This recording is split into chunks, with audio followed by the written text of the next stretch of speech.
Salut, donc vous avez envie de libérer votre créativité et en particulier réaliser vos projets.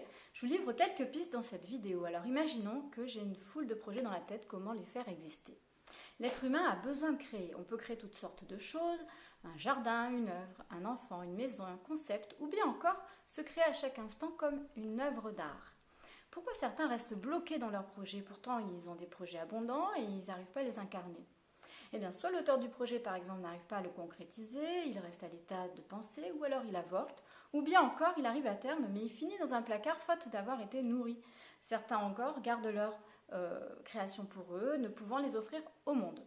Alors, toute création existe d'abord à l'état de pensée, sous la forme d'un projet. Par exemple, je crée des ciseaux. Imaginons, alors il y a déjà eu le besoin de couper du papier ou du tissu proprement. Quelqu'un a l'idée des ciseaux. Alors au début, ils ne sont pas encore incarnés, ils sont à l'état de pensée, ils n'existent pas physiquement.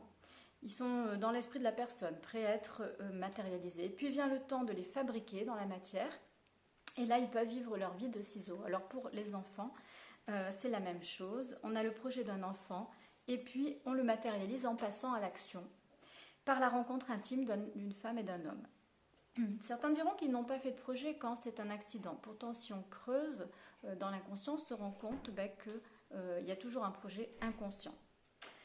Alors, nos projets sont comme des enfants, on les imagine avant de les concevoir. De quoi avons-nous besoin pour les incarner? Regardons du côté des êtres humains. De quoi ont besoin les êtres humains pour s'incarner? Ils ont besoin d'un ventre, d'un ovule, d'un spermatozoïde et d'un désir. Alors, tout vient d'un désir. Un désir d'enfant, un désir de créer. Le désir d'un être humain pour sa partenaire ou son partenaire va lui permettre de passer à l'action et créer l'enfant si les conditions bien sûr sont favorables, si la biologie le permet. Alors la création qui résulte de ce projet va libérer le géniteur d'une partie du projet qu'il avait pour lui. Des fois il reste un peu de projet, par exemple mon fils sera médecin, il fera ce que moi j'ai pas pu faire, etc. Bon. Tout projet dans la vie suit le même processus que pour un enfant, par exemple. Je crée une vidéo, bien j'en ai d'abord le projet, ensuite j'ai l'intention de la partager et de partager sur la façon, par exemple, de libérer la créativité. Et puis le désir est là pour me faire passer à l'action. Alors la vidéo se concrétise, mais que s'est-il passé pour qu'elle se concrétise? Voyons un peu. Alors comme pour les enfants, les projets ont besoin d'un ventre pour être fécondés, voir le jour et grandir. Donc on a vu que la conception d'une œuvre ou d'un enfant fonctionne de la même manière. Il faut donc la rencontre d'un masculin et d'un féminin. Alors nous portons tous en nous un masculin et un féminin, qu'on soit un homme ou une femme. Par exemple, le masculin, il est à l'extérieur comme le sexe de l'homme. Il est lumière avec ses rayons pénétrants. Il est action, éjaculation, mouvement. Il est énergie qui sort comme le son, le cri. Multiples comme les spermatozoïdes qui sont produits en grande quantité. Le féminin, lui, il est accueil, il est intérieur comme le sexe de la femme. Il est ombre, humide, unique comme l'ovule, réception, nettoyage, purification, silence, immobilité. Pour produire un enfant ou une création, il faut que le féminin et le masculin puissent se rencontrer puis que le féminin puisse accueillir le masculin à l'intérieur d'elle. Alors, comment savoir si notre féminin et notre masculin peuvent se rapprocher, se rencontrer et s'aimer? Eh bien, notre réalité extérieure reflète notre réalité intérieure. Notre couple ou absence de couple à l'extérieur de nous n'est que le reflet de notre couple masculin-féminin à l'intérieur de nous. Vous pouvez donc observer les relations que vous entretenez avec vos partenaires de vie passés ou présents et en déduire l'état de votre couple intérieur. Ces observations vous renseignent sur le fonctionnement du féminin et du masculin en vous. Alors, quelles que soient bien sûr les préférences sexuelles, les polarités féminines et masculines sont au sein du couple. Et je projette mon couple intérieur sur le couple que je forme avec mon partenaire. Alors, il est intéressant du coup d'observer comment se passe ma vie amoureuse. Est-ce que je suis un célibataire endurci? Est-ce que je laisse les hommes ou les femmes m'approcher? Mon couple est-il harmonieux?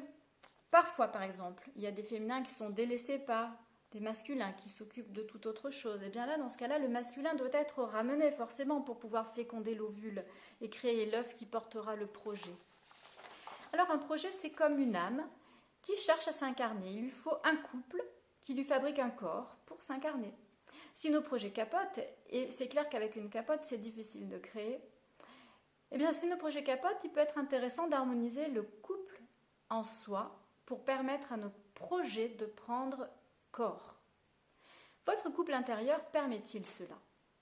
Comme je l'ai expliqué plus haut, vos relations extérieures vous renseignent sur les difficultés que vous rencontrez à matérialiser vos projets.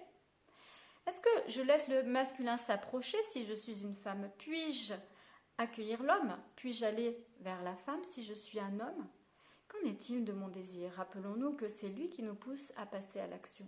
Le couple idéal ressemblerait à Mars et Vénus, amoureux et proches, en train de faire l'amour dans la pleine jouissance de leur corps. Alors observons à l'extérieur pour accéder à notre fonctionnement intérieur. Ma sexualité est-elle épanouie? Suis-je amoureuse? Ai-je du désir? Tout cela est le préalable pour tomber enceinte d'un projet. Alors, justement, je vais faire le mercredi 18 mars une réharmonisation du couple Mars-Vénus en atelier pour ceux que ça intéresse. Donc vous pouvez m'appeler, mon site c'est vanessaverrier.com.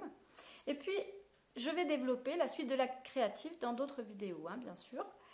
Pour information aussi, je propose une série atelier incarnation au cours desquelles on va explorer les différentes étapes qui ont pu rendre l'incarnation au sens large difficile. Je parle de sens large dans le sens de incarnation d'un projet, incarnation d'un enfant ou incarnation de soi-même. Et donc, trouver des ressources aussi pour un processus créatif épanoui. Voilà, donc si tu as apprécié cette vidéo, tu peux mettre un pouce bleu, puis tu peux t'abonner à ma chaîne et je te dis à bientôt.